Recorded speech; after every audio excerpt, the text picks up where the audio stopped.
साढ़ा सलेद जोहार इन सारना धर्म गुरु चेला कनी सुशील मुर्मू उपरुम तिन तेहेन दो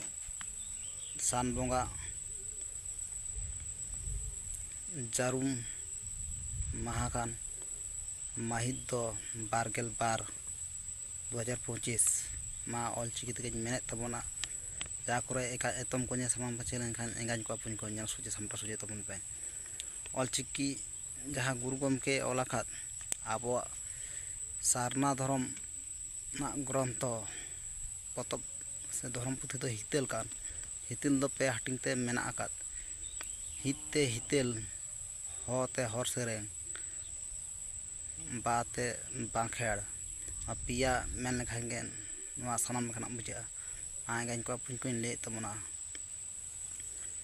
बीर रे सेंगेल लगाओ दो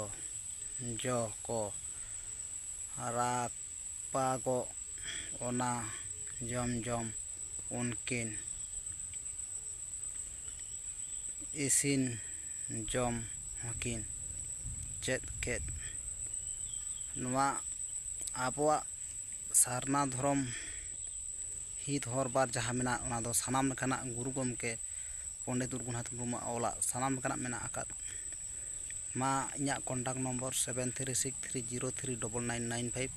गुरु गमके कथा को प्रचारे तबना अब गुरु गमके पांजा आने गया अब सारना धर्म गुरु गमके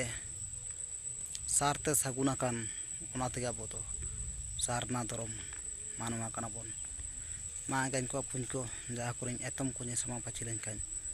सोचे सामटा सोचे तबन पे सानाम गाइन को अपन को साढ़ा सलेद जोहार।